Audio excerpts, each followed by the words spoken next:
verticais agora. Então agora o carrinho está assim, ó. Eu estou olhando ele de lado. E aqui eu vou fazer o quê? Vou fazer essa concordância para eliminar esse bico. Vou fazer essa concordância, vou fazer essa concordância. Então, se eu fosse pensar, eu vou chanfrar os cantos, vou arredondar os cantos para o veículo poder fazer essa curva. Ok?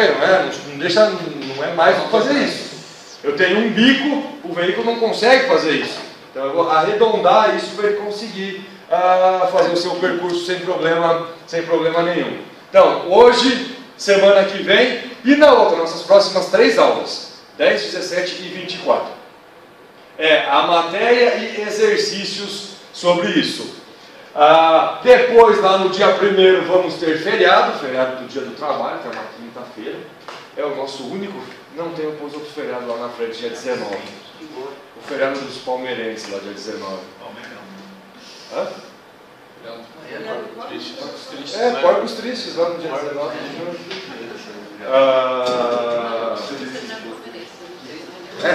Os caras devem estar feriados de homenagem a ele, bacana. Depois do feriado, a gente aqui já deve começar com terraplenagem, então também deve pegar uma semana antes aí do início. Vocês olharem, vocês devem perceber que eu estou puxando tudo uma semana para cima. Por que isso? Porque tudo indica que nós vamos ter problema aqui. Aqui no final por causa da Copa. Já era previsível, a escola resolveu fazer de conta que não tinha. Mas a gente vai ter problema. Quais são os problemas? Dia 12 é vista de provas. E é o jogo do Brasil, é feriado. Saiu que não é. O dia do jogo aqui em São Paulo é feriado. Não vai, parece que não vai ser feriado o dia que o jogo for em outro local. O dia 17, o jogo é em Recife. Da Copa é aqui. A abertura. É a abertura da Copa aqui. Então, a gente tem aí, eu não sei direito quais são os outros dias de jogos, mas a gente vai ter problemas já aí anunciados.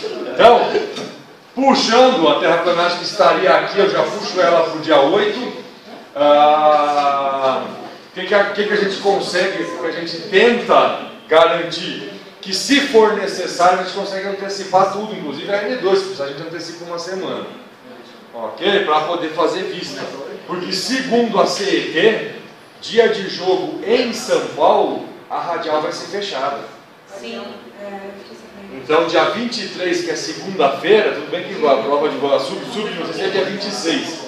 Mas não sei quais os outros dias que tem jogos aqui em São Paulo. Então,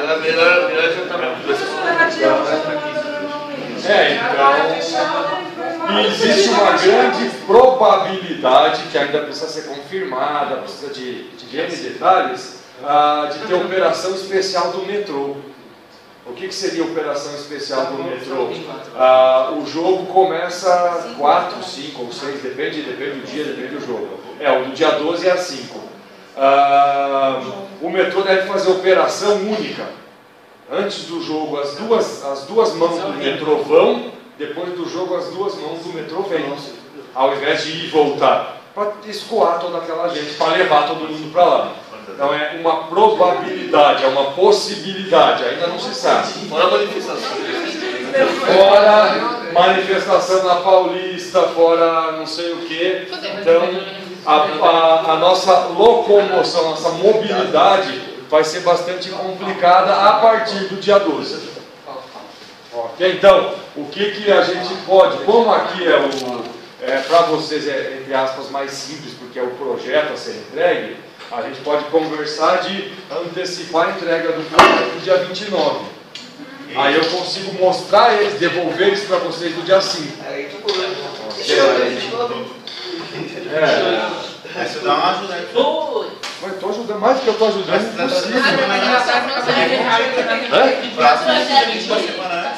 Ué? Isso ajudar? Melhor do que vocês não verem, não ter como entregar.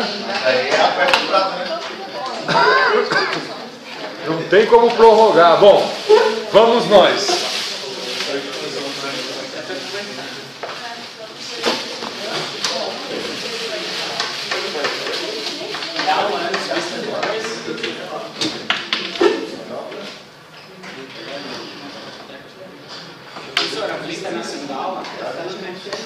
A vista é entregue, é só deixar aqui em cima. É só deixar.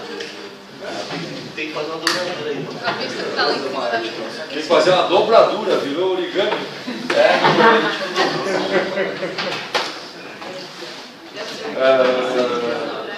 Bom, a gente vai começar então, como eu desenhei aqui, a falar do perfil longitudinal.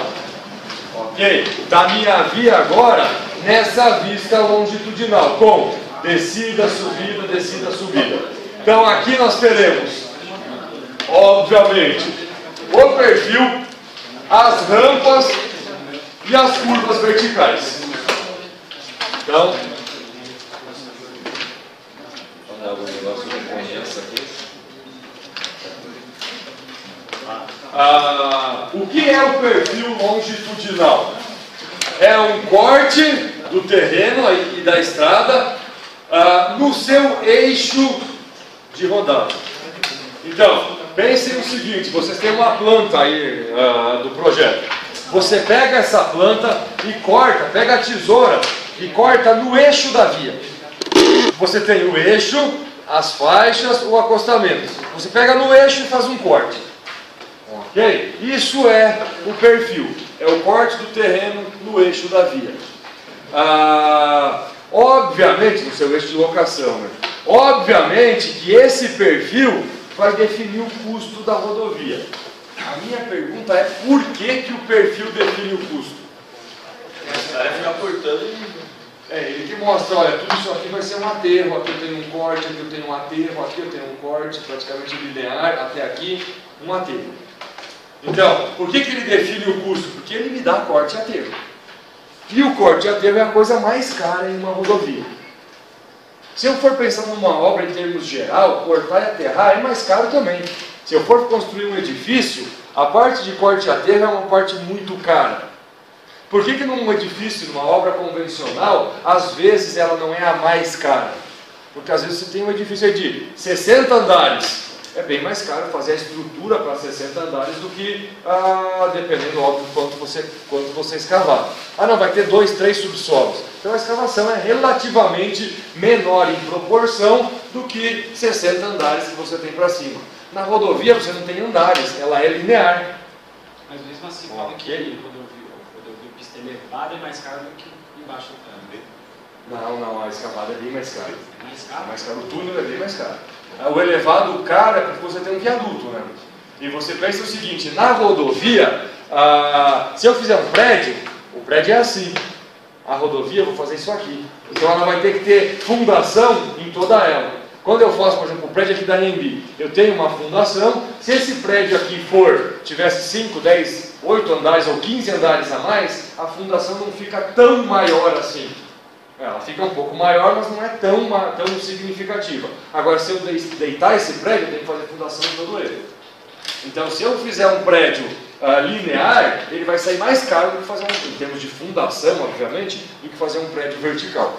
Porque a rodovia tem que ancorar ela na sua longitudinalidade toda. Ok? Então, essa escavação acaba que eu tenho que escavar, compactar, eu tenho que fazer a fundação da rodovia em toda a sua extensão. Okay? Isso faz com que a parte de escavação fique muito cara. Se eu tiver aqui solo mole, se eu tiver argila orgânica, argila marinha, N outros tipos de solo, eu tenho que remover. Okay? Se eu tiver uma obra concentrada, Santos lá é solo mole. Se eu fizer um prédio, é mais fácil de eu resolver o problema. Se eu fizer uma rodovia, isso fica muito mais caro. Porque eu tenho que remover isso, ou tratar isso linearmente aí no comprimento da via. Que está escrito aqui embaixo. Quanto menores os cortes e aterros, menor o custo da estrada. Então, quanto menos corte eu tiver, mais barato vai sair. Okay? Menor a movimentação de terra. Gente, hoje...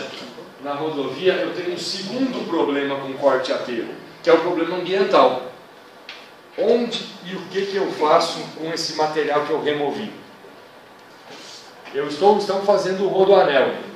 Aquele material que é escavado é levado para onde? O que eu faço com aquele material? Boto lá em casa? Haja casa, né? Haja quintal de casa para colocar tudo aquilo. Ah, faço um bota fora? Beleza, é isso que eu tenho que fazer. Só que aonde eu coloco esse bota fora? Onde eu deposito esse solo? Qualquer lugar que eu depositar é um local que tem uma vegetação. Eu vou encobrir isso. Eu tenho que ter um estudo de impacto ambiental disso. Dependendo de onde eu colocar, eu vou mudar o curso da água, da chuva. Porque a água cai, ela já tem os caminhos naturais dela. Eu encho agora de solo, mudei toda a dinâmica daquele local. Então eu tenho que ver o que eu vou fazer com esse material. E o rodoanel é aqui praticamente dentro de São Paulo. Então não tem para onde correr, não tem para onde você fugir. Onde é que eu levo? Gente, as escavações do metrô, da linha amarela, por exemplo, a estação paulista do metrô, que fica ali na Consolação, era um posto de combustível, aonde foi construída a estação. Aquele solo é solo contaminado. Vocês devem ter visto isso em mecânica dos solos e obras de terra e não sei o que. Já que tem um posto de combustível, ele é considerado contaminado, tem que descontaminar o solo. Eu tenho que escavar, e eu tenho que levar para descontaminação e depois eu tenho que dar um fim para ele. Solo não dá para queimar, não dá para nada, tem que depositar em algum lugar. Então esse solo do metrô, ele era levado para Curitiba. Você imagina, saía caminhãozinho de terra indo de São Paulo a Curitiba para descontaminar o solo. E depois lá era dado um destino. Tudo bem, eu posso vender isso para aterro, eu tenho um monte de coisa que eu posso fazer com ele. Mas às vezes eu não tenho solução. Então eu tenho que achar o que eu não tenho uso para ele. Então eu tenho que achar o que eu vou fazer com esse material que está sobrando. Que é a situação aqui, ó. Nem sempre é possível reduzir corte e aterro. Por exemplo, aqui eu tenho um rio, então não dá. Eu poderia pensar que se eu baixar mais essa curva, o meu aterro vai ser menor. Só que aqui não tem como fazer isso, é um rio. Se é um rio, eu vou ter que fazer uma ponte. Vou ter que fazer... Você sabe, não sei se eu já falei, a diferença de ponte e viaduto? Já falei isso lá no início? Então tá bom, bom dia. Então, às vezes, gente, eu já trabalhei em obra interessante, construindo uma ligação lá entre duas cidades, entre uma cidade um pouquinho maior e uma cidade muito menor. Tinha uma rodovia vicinal, era uma rodovia de solo. Todo ano a prefeitura tinha que pegar os equipamentos e ir lá para fazer uma terraplenagem, para jogar cascalho, porque senão todo mundo atolava. Aí o governo resolveu fazer uma pavimentação simples. Você faz uma pavimentação, quase não faz acostamento, só para você evitar o gasto recursivo que é nem todo ano. Às vezes é 3, 4, 5, 6 vezes por ano, joga cascalho, passa o equipamento, passa a moto niveladora, compacta, para o pessoal poder andar sem atolar. Começa-se o projeto. Quando começa o projeto, resolve, não, vamos fazer a rodovia um pouquinho melhor, que ela já pode funcionar como alternativa. Aí nós chegamos num impasse. Qual era o problema? Ao se fazer o traçado, isso que vocês fizeram aí, a gente achou o melhor caminho. Só que o melhor caminho não era, em alguns pontos, iguais àquela rodovia de terra que existia lá. A rodovia de solo que existia lá. Beleza, qual é o problema? Eu desaproprio, ela não passa tão longe. É como se fosse assim, ó, a rodovia existente é a casa do ator. A minha rodovia vai ser a Hélio Pellegrino. Ok? Então não é tão longe uma da outra. Não é assim, ó, uma é aqui, a outra vai ser lá na Zona Leste. Beleza, vai passar muito próximo. Só que tinha um problema. Há um tempo atrás, tinha lá o cruzamento com um rio, e tinha uma pontezinha simplesmente apoiada. Foram feitas as duas cabeceiras e o tabuleiro da ponte. Foi feito isso aqui. Então as duas cabeceiras da ponte, foi apoiado o tabuleiro e o riozinho passava a 1 metro abaixo dessa ponte. Sempre que chovia, fechava a estrada porque a água passava por cima da ponte. Um dia a água levou a ponte embora. Porque era só o tabuleiro de ponte ele é simplesmente apoiado. A água subiu uns 4, 5 metros acima da ponte. Quando baixou, cadê a ponte? Acharam o tabuleiro lá uns 2, 3 quilômetros para baixo no rio. Beleza, o que a prefeitura brigou com o Estado para fizer uma ponte mais alta. Aí a ponte ficou uns 15, 20 metros acima da lâmina d'água. Foi uma ponte bonita. Só que o problema é, o traçado da via ia passar uns 200 metros do lado dessa ponte. Então eu ia ter que fazer uma nova ponte. Aí você imagina o problema que você teria. Uma ponte aqui que não serve para nada e uma ponte nova. Essa ponte aqui foi feita 5, 6 anos antes. E uma nova ponte aqui. Então você passa por uma nova ponte e para que serve aquela? Não é para passar as vaquinhas em cima, né? Porque não serve para nada, então é dinheiro jogado fora. A gente teve que mudar todo o projeto por causa disso aqui. Eu fui obrigado a passar a minha via naquela ponte que existe. Então, opa, faz mais curva, o projeto não ficou aquela maravilha que a gente queria, porque a ponte já estava lá. Então eu tive que seguir aquela ponte existente. A gente tem que tomar cuidado com esses pontos obrigados, com obras civis já existentes. Às vezes com cotas mínimas aqui. Não, passa o mais baixo possível. Opa, mas isso é um rio. Então passa um pouquinho mais alto, porque se encher, não pode passar por cima da ponte. Então, tem sempre itens que eu tenho que ver, os chamados pontos obrigados, eu preciso correr atrás deles. Os chamados pontos desobrigados, eu quero fugir deles. Ok? Exemplo, Rodoanel trecho oeste, o primeiro a ficar pronto. O traçado, gente, do Rodoanel é da década de 60, que é quando ele foi projetado. Ele era para ter sido construído na década de 60. Era para a gente ter o Rodoanel aí há 50 anos já funcionando. Quando foram fazer ele aí a partir de 2000, 90 e poucos, o que aconteceu com o Rodoanel? Aquele traçado que alguém fez não foi levado a sério, então ficou lá. Depois que agora foi feito, vamos usar o mesmo traçado, é só rever o que precisa ser feito de projeto. Só que chegou-se num problema. Esse trecho oeste passava por onde estava agora um frigorífico.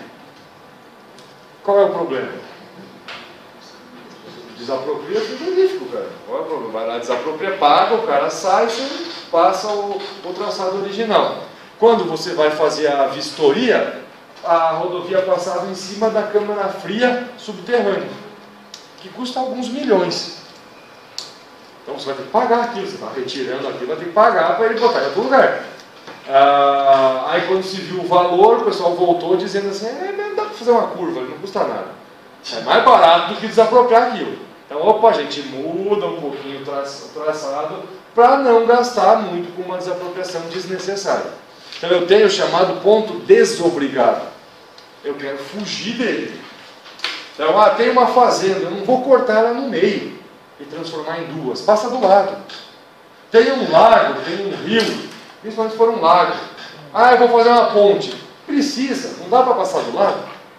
Não dá para contornar isso, a ponte é bem mais cara. Ok? Então, se tem como, a gente contorna. Se não tem, obviamente eu vou fazer. É o caso da Imigrantes. A pista nova da Imigrantes.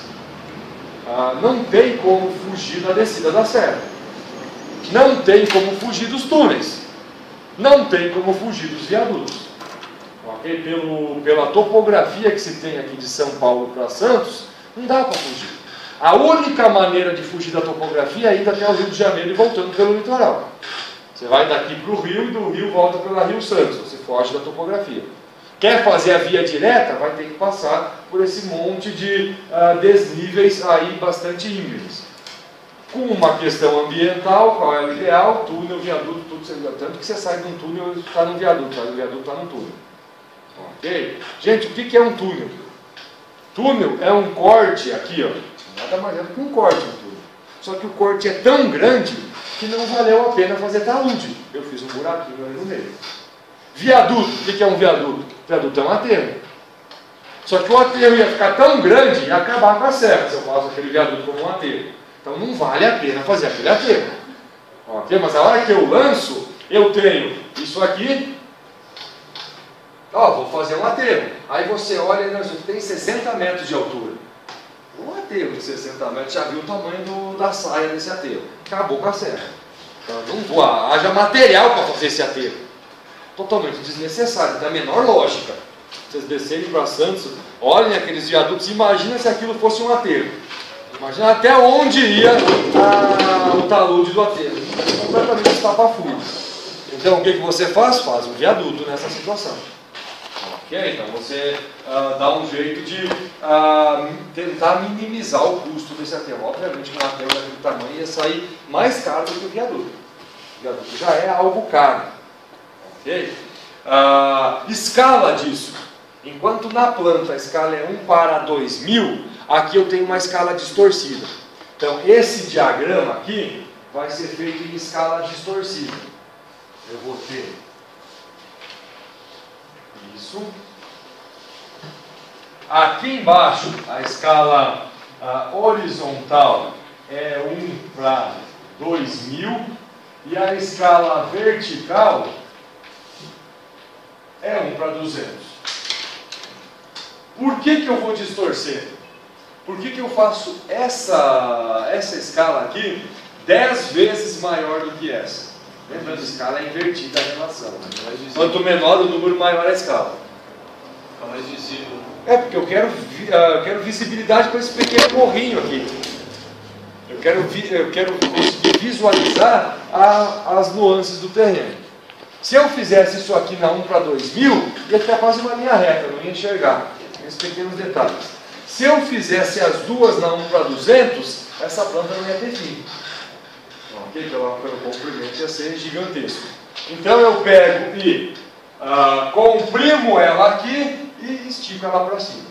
Então tem que tomar cuidado, porque quando você vê um pequeno morrinho aqui, ou um gigante de um morro, tem que lembrar que ele é sempre 10 vezes menor. Então você olhou esse morro, nós tem 20 metros de altura. Não, são 2 metros de altura, porque essa escala aqui é 1 para 200. Então ele vai parecer que é um pico que você tem ali e às vezes é só uma pequena ondulação. Isso é para chamar a atenção de todos os detalhes que você tem aí no terreno da via. Ok? Aqui é só mostrando muito mais o curso de um rio para vocês verem o que é o perfil. Olha, tem um rio e aqui é o perfil. O rio faz isso até chegar no nível do mar. A rodovia vai fazer, óbvio que o rio tem alguns outros detalhes, mas a rodovia vai fazer a mesma coisa. Eu vou fazer o corte no eixo, indiferente das curvas que ele faz. Gente, então, vocês vão pegar a planta de vocês, vão pegar a tesoura, cortar no eixo, o que vocês vão ter? Vão ter uma via em curva. Aí você pega, como se você tivesse um barbante, né? Você pega as duas pontas e estica. Porque se você não esticar, imagina, você parou do lado, essa via vem, vai, você não consegue ter a proporção disso. Você vai ter ela em projeção. Então você pega isso e estica esse barbante. Por isso que o perfil fica sempre maior do que a planta. Então você vai ter uma planta, quando você faz o perfil ele fica um pouco maior. É um pouco mais comprido do que a planta. Gente, aqui a gente pode aproveitar para fazer outra coisa aqui nesse perfil desse rio aqui. Olha aqui. Aqui ele é mais largo. Aonde eu faço a ponte nesse rio? Aqui, aqui ou aqui? Por quê? Qual? No primeiro ou no último? No último. Aqui? Ou aqui ou aqui? Esse? Primeiro. Por que eu faço aqui? Mas quanto mais estreito a seção do rio, menor a extensão da ponte. Do jeito que eu tenho aqui, eu consigo fazer a ponte mais alta. Se esse rio encher, não chega na ponte. Essa ponte consegue ter menos pilares. E dependendo da largura do rio, eu posso não ter nenhum pilar dentro do rio, que é o pior de fazer. Aqui é mais rasinho. Teoricamente, ou muito provavelmente, eu teria que fazer uma subida para chegar na ponte. Ou toda a minha via deveria ser elevada, para a água não chegar nela. Então eu vou ter um custo maior de aterro. E aí a ponte vai ficar mais extensa e com prováveis pilares dentro da água. Pilar dentro da água tem um problema na execução. Okay? Dependendo da profundidade disso aqui, é enroscado e fazer aquele pilar que eu vou ter dentro da água. Okay? Não é impossível, obviamente, é só um pouquinho mais complicado. Beleza? Aqui a questão do grade. Então, essa linha aqui é o terreno. Essa segunda linha aqui, ó, são as minhas poligonais. Essa linha mais grossa é a minha rodovia. Então aqui, ó, tem uma curva, tem uma curva. Olhando para essas curvas, uma chama côncava, outra chama convexa. Qual é a côncava? Primeiro. Essa aqui é a côncava? Isso quer dizer que a outra é a convexa. Sim, não, quem sabe? Boa de botar na prova. A linha côncava e a convexa. Letra A e letra B. Defina qual é a côncava, qual é a convexa. A. Pode ser uma prova de múltipla escolha com letra A e letra B só. Côncava ou convexa. 50% de chance. Mas melhor do que 5, né? 5 você tem 20% de chance. E aí? Vocês colocariam que a letra A é côncava ou é convexa? Concavexa, né? Resolve tudo. O que é côncava? Buraco. Ok? Isso aqui é um buraco? Isso aqui é um buraco?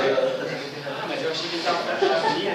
Ó, então, ó, côncavo é um buraco, convexo é um montinho. Então, ó, convexa, côncavo. Convexo é sempre para cima, côncavo é sempre para baixo. Ok? Daí, gente, que sai duas definições, embora uma a gente use muito pouco, que é a concavidade e a convexidade. Concavidade a gente usa muito mais do que a convexidade. Concavidade quer dizer qual é o buraco que eu tenho. Convexidade quer dizer qual é a ondulação superior que eu tenho. Esse aqui é o desenho que está no livro Página X. É a página X do livro ali, que eu não sei.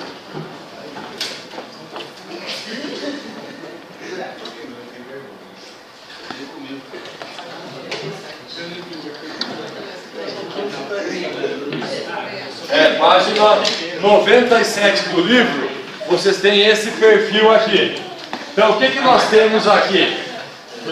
Esse pontilhado aqui, ó, terreno. Essa linha mais fininha, poligonal. Essa linha mais cheia, grade. Gente, e a gente chama isso aqui de grade. Que é o nome dado para ele. Grade de terraplenagem, grade de pavimentação. Então aqui terei um corte, aqui terei um aterro.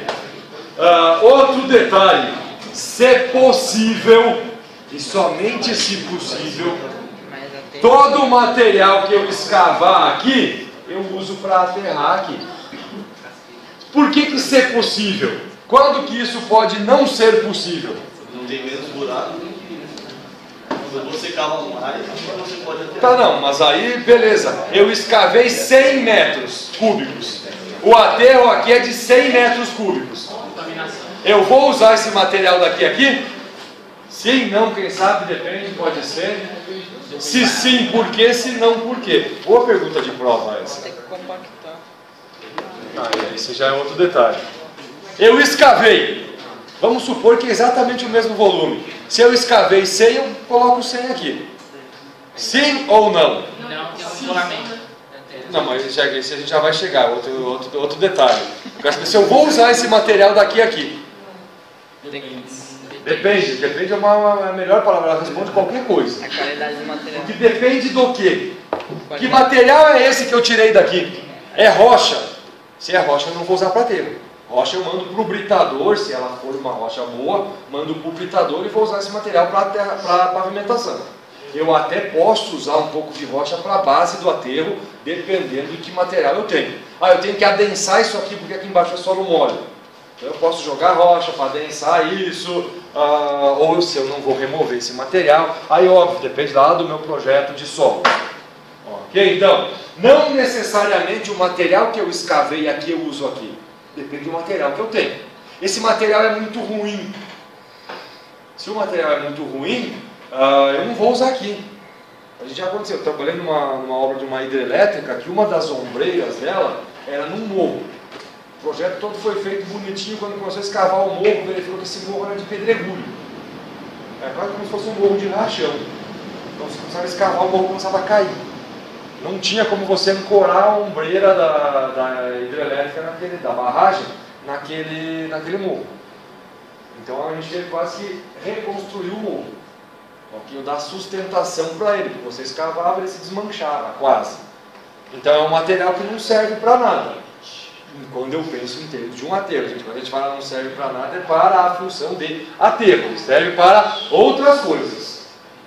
Okay? Se for rocha, o aterro não serve, serve para britar ou para qualquer outra coisa. Ok? Então, nem sempre eu uso o corte como aterro.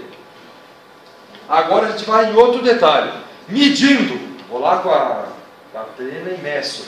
Isso aqui, ó, o tamanho desse morro é 100 metros cúbicos, lá medido. Tanto, por tanto, por tanto. Aqui, eu tenho um buraco, que eu meço também, que tem 100 metros cúbicos. O solo é bom, tanto aqui quanto aqui. Isso quer dizer que 100 metros cúbicos com 100 metros cúbicos deu zero, né? Eu usei todo o material escavado para fazer o aterro, não sobrou nada, não faltou nada. Vai faltar. Sim, não. Por que não? Ou porque sim? Tem o tal do empolamento do solo. O que é empolamento?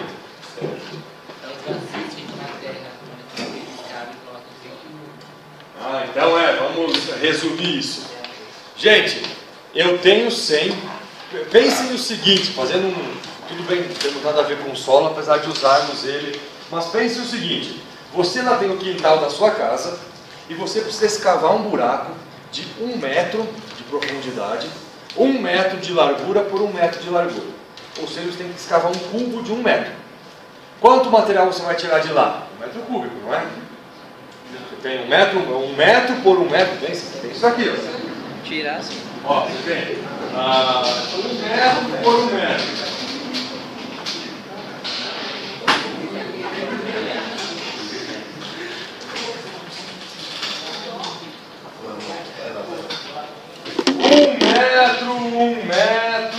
Um metro. Qual é o tamanho do buraco que você fez? 1 metro cúbico, não é? Vamos considerar que seu solo é bom, vamos pensar nada de coisas diferentes. Beleza? Se você escavou 1 metro, você vai lá com a trena e mede 1 metro, 1 metro, 1 metro. Quanto de solo você tirou dali? Você pode ter tirado 1,1 metro cúbico, né? Mas como assim aumentou o solo? Empolamento. Quando eu escavo, eu aumento os vazios do solo, porque o solo está com uma certa compactação. Quando eu começo a escavar, eu aumentei esse solo. 10%, estou chutando aqui, pode ser 7, pode ser 15, pode ser normalmente de 5 a 20, considerando o solo normal. Se for rocha, pode ser outra coisa, por causa da hora que quebra a rocha, da acomodação que ela tem. Então eu escavei, aí você tem um vizinho, então ó, ela está escavando lá no quintal dela, 1 metro cúbico. Só que quando ela escavou, ela jogou esse material aqui do lado, ela fez um morrinho. Ele tem um caminhãozinho lá, uma padiola de 1 metro cúbico, beleza? Aí ela pediu para ele, você pode ir lá pegar sua padiola, sua jirica, e lá pegar o solo que eu escavei? Aí ele vai lá com a padiolinha dele de 1 metro cúbico e o material fica a mais. Aí ele briga com ela. Você me passou a perna, você disse que era 1 metro cúbico, tinha mais. Você me contratou para que eu carregasse 1 metro cúbico. Eu estou tirando daqui 1,10 metros cúbicos. Vou cobrar a mais. Beleza? E aí ela é vizinha dela. E ela vendeu esse solo para ela. Ela tem lá no terreno dela também um outro buraquinho igual, de 1 metro cúbico. Aí ele está querendo cobrar mais, porque ele carregou mais do que 1 metro cúbico. Aí ela vendeu para ela 1 metro cúbico. Quando ele depositou o material lá, tampou, fez tudo bonitinho, ela viu que no buraco que ela tinha lá no quintal dela, faltou material. Aí foi ela Já chega com a cara brava, aqui, imagina se passar a perna, né? Vai chegar lá com ela querendo matar, né? Você me enganou, você vendeu 1 metro cúbico, a hora que compactou lá, ficou faltando 15 centímetros. Por quê? Por causa da compactação, do coeficiente de compactação. Estou chutando valores aqui, obviamente. Então, gente, quando eu escavo, eu aumento de volume. Por causa que eu aumento os vazios, eu revolvo o solo. Eu crio vazios, óbvio que depende de N coeficientes isso. Quando eu compacto, dependendo da energia de compactação, eu reduzo esse solo. Então você imagina o que é isso numa obra de estradas que ela é linear. Eu escavei 1 milhão de metros cúbicos. Cada caminhão leva 10 metros cúbicos. Então eu tenho isso aqui. Eu escavei 1 milhão. Cada caminhão leva metros cúbicos. Cada caminhão leva 10 metros cúbicos. Quantos caminhões eu preciso? 100 mil caminhões, não é? Ou 100 mil viagens. Não, 100 mil caminhões. Matematicamente. 100 mil viagens eu preciso. Quantos caminhões eu vou ter que dimensionar em cima do tamanho da viagem, vai e volta e papapá. Mas eu precisarei aqui 100 mil viagens. Matematicamente. Só que isso aqui é medido lá, medida física. Aí você começa a fazer viagens, esse buraco de 1 milhão de metros cúbicos gerou 1.100.000 metros cúbicos de solo. Aí você já precisou de 110 mil caminhões, ou 110 mil viagens. Explica isso depois que você aumentou em 10%. Você está desviando dinheiro. Então, onde é que surgiu? Brotou solo aqui? Não, eu não posso esquecer. Gente, isso já chegou a acontecer há tempo atrás, muito tempo atrás, a hora que bate no Tribunal de Contas. Espera aí, ela vai lá e mede, tanto por tanto, aqui deu 1 milhão. Como é que você tirou 1.100.000? Ah, é que o solo, você tem que fazer a explicação técnica, obviamente. Porque você está enrolando, você está superfaturando. Ok, a empresa de caminhão é sua? Ah, então você está colocando aí 10% a mais de viagens. Beleza? E pior ainda, a hora que você compactou isso aqui, gerou, sei lá, 900 mil metros cúbicos. Aí o cara vai lá, mede o seu aterro e verifica que lá naquele aterro tem 900 mil metros cúbicos. Espera aí, você escavou 1 milhão, transportou 1.100.000 e compactou 900.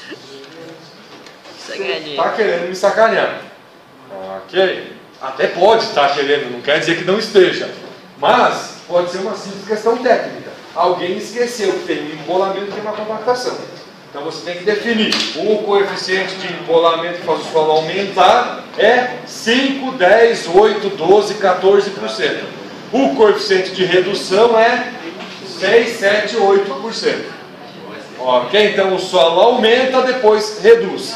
Tem que tomar muito cuidado com isso. Senão você dimensiona tudo errado. Chega lá no final, sobra material para ser transportado. Gente, nessa brincadeira aqui sobrariam 100 mil metros cúbicos lá que você não contratou. Você contrata 1 milhão de metros cúbicos, 100 mil viagens, o cara da empresa vai lá e faz 100 mil viagens. Aí um dia você chega lá e ainda tem terra, solo que não acaba mais. Só que ele fez todas as viagens. Ixi, alguém esqueceu que esse solo empola, que esse solo aumenta de volume. Então você vai ter que fazer um novo contrato, e tem que ser um contrato correndo. Aí o cara cobra quanto ele quer. 100 mil é mais caro. Ok, opa, agora é menos viagem, eu já desmobilizei, eu já não sei o que, agora fica mais caro fazer esse transporte. Beleza? Então tem que tomar cuidado com isso. Nós aqui, normalmente a gente trabalha do solo original para o solo já compactado. Eu não vou me preocupar muito com os solos a ser transportado, com esse solo que aumentou de volume aqui para o transporte. Me interessa daqui para cá. Então, se fisicamente aqui eu tenho 100 mil, fisicamente aqui eu tenho 100 mil, isso quer dizer que vai faltar material. Eu escavo 100 mil metros cúbicos, Quando eu compacto 100 mil, pode ser que eles virem 90 mil, 93 mil, 89 mil. Então vai faltar um pouco de material. Então tem que tomar cuidado com isso a hora que a gente chegar lá em terraplenagem. Ok? Que aí a gente vai conversar sobre esse pequeno detalhe. Ah, aqui ó.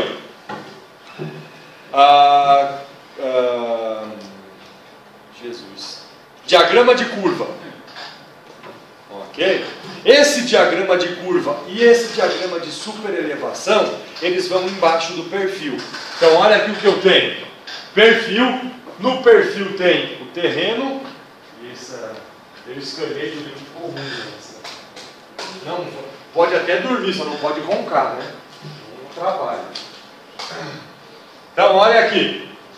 Eu tenho aqui o que? A cota. Começou. Gente, quando eu falo num gráfico que eu vou ter cota na vertical, eu não começo da cota zero. Por que eu não começo aqui na cota zero? Porque aqui em São Paulo nós estamos na cota 800 e alguma coisa. Imagina o tamanho do gráfico. Ok? Não tem porquê. Eu vou deslocar, por exemplo, aqui. Eu já comecei na cota 800. Ok? Então eu já comecei aqui, eu desloquei o eixo. Começo a dar 800 para cima.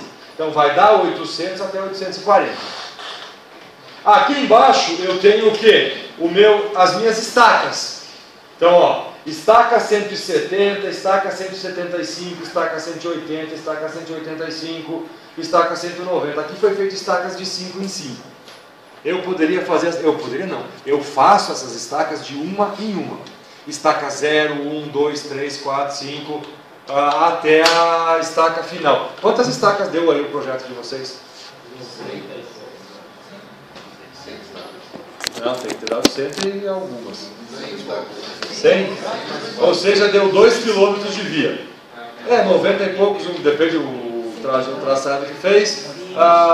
Vai dar algo em torno de 2 km aí de via. Beleza? Então eu tenho a estaca aqui embaixo, a cota aqui. Abaixo disso aqui, abaixo aqui das estacas, eu vou ter o diagrama de curva, eu vou ter o diagrama de superelevação. Eu vou ter os parâmetros que eu usei. É o que a gente vê mais para frente. Aqui no perfil, eu tenho o PIV. Então agora, o que nós tínhamos antes? Antes nós tínhamos PI, PC, PI, PT. Depois a gente mudou para TS, SCC, SST e ficou o PI. Aqui nós vamos ter PIV. Dá para enxergar?